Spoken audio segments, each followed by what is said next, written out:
Hey folks, what's going on? Well, Brother Michelle here. Remember when they got Saddam Hussein? Ladies and gentlemen, we got him.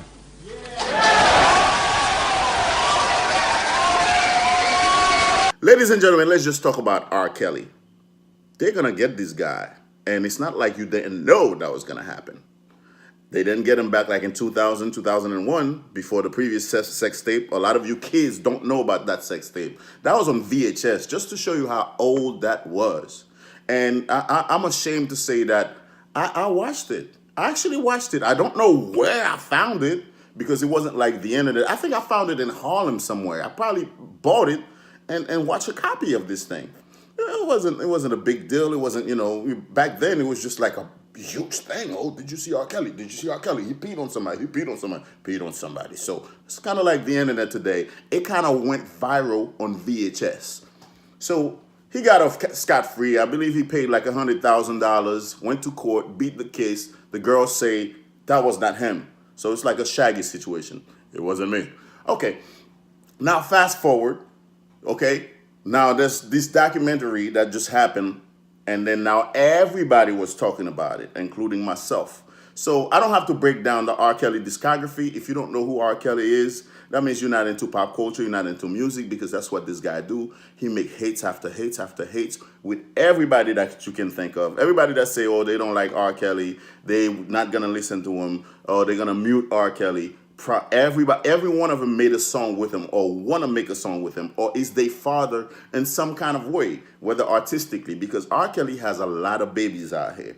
Babies meaning he has a legacy of a lot of R&B and artists that wants to be just like him, that follow him. So, okay, that's his art. Now let's talk about his personal life. We all know he got a problem. We all know he needs some help. And well, our society decide that he needs to get locked up. When you need help here, that's what happened. It's kind of like the marijuana, the crack problem. They say, hey, let's lock him up. And now we have an opioid problem. They say, hey, let's get him some help. And it's the same thing for R. Kelly. Everybody who got a sex problem, they say, hey, let's take him somewhere. Let's give him some help. But R. Kelly got a sex problem. Let's lock him up. Let's mute him. Let's kill him. Like, get rid of him. Radio stations, everybody. It's kind of like a movement. It's like an agenda to get rid of R. Kelly. Am I against that? Hey, if you do the crime, you deserve the time. I'm not talking about that. And right now, CNN breaks the news. All the major outlet, TMZ, CNN, everybody's talking about it. Even the small guys on the internet. They just got R. Kelly, accused them of 10 counts of sexual misconduct, and 3 of them were with teenagers, underage people. I mean, if you ask them, if you say, hey, what's the difference between the teenager and the underage people? I mean, you probably think just like R. Kelly. So I'm not going to ask you that. So what is going to happen to R. Kelly? What is going to happen to R. Kelly? I personally don't know, but I think they finally, whoever R. Kelly pissed off, whoever daughters he messed with, whether it was a Jamaican woman that finally put some dumpy on him, or he messed with some Haitian woman and they went back home for him, well, they finally got him. Okay, so now what is going to happen exactly to R. Kelly? R. Kelly's going to go to jail. He's going to be with Bill Cosby, Jesse Smollett. He's going to be with these guys. For how long? I do not know, but I don't think money is going to be able to save R. Kelly this time because they already prepared the plan for him. The documentary already destroyed his career because if you want to destroy a man, you got to destroy his image. And they already done a perfect job with that. His image is shot. Like even his mama, his daughter, nobody's going to believe he didn't do that right now. So there's no way he's going to be able to defend himself. So I don't know what's going to happen to R. Kelly. So what's going to happen to R. Kelly's legacy now? Is he shot? Well, I don't know. Personally, I don't think so because there are so many people that did bad things and then we find a way to support them. If, they try to do that with Triple X Tentacion, trying to remove his music from Spotify. They tried to do that with R. Kelly before, but that is a slippery line when you try to mix the person with the art. It is a very slippery slope because now if you take R. Kelly off some services and you take certain people because of criminal records, because of something they may have done wrong, you might not have any streaming services because all these guys got criminal records. All these guys got some trace of immorality, something that they have done wrong that's not conducive with our society right now. So technically, nobody's perfect. And then now, if you stop listening to R. Kelly, do we throw the baby away with the bathwater? Do we throw the baby away with the bathwater? Do we throw R. Kelly, the man, away with R. Kelly's music, which is the legend, the great music that we're accustomed to listen to? The person who has a legacy of making great music, whether it's bump and grind, whether it's stuff that he makes for the club or stuff that he makes that inspire people, like The World's Greatest, Step in the Name of Love, and most of all, I Believe I Can Fly, and the stuff that he wrote for Michael Jackson, You're Not Alone. Those are great songs that take your chakra, your spirit to another level. So that same guy, that same monster, made those songs. Do we throw away those special songs with the man in jail, or do we separate the man from the art? I'll give you an example. If a man invented some kind of medicine for cancer, and let's just say he killed somebody the next day, do we stop taking the remedy just because this man is evil? Like he did something good and he did something bad. And we stop using the good stuff while we condemn him for the bad stuff. Do we stop doing that? If a man built a bridge, let's say an architect, let's just say an engineer or a stonemason built a bridge, and then tomorrow he rips somebody, do we stop crossing the bridge? Like the bridge become evil, or that man himself become evil? So it's a lot of things. We can talk about many different things. If a designer makes some clothes, like he's a specific guy, very artistic, take clothing to another level, and tomorrow he did something horrific in society, do we stop wearing these clothes? How do we separate the man from the art? Okay? And I had a chance to call the Breakfast Club and talk to DJ Envy and Charlemagne on the air. Roberto! What's up, DJ Envy? What's going on? Roberto! What's happening? What's happening, Angie? I want to slander you today, DJ Envy. We got to talk. K! Listen, you say you deleted everything R. Kelly from your computer? See, Poppy. So you deleted Step in the Name of Love, I Believe I Can Fly, everything R. Kelly, because the songs are negative.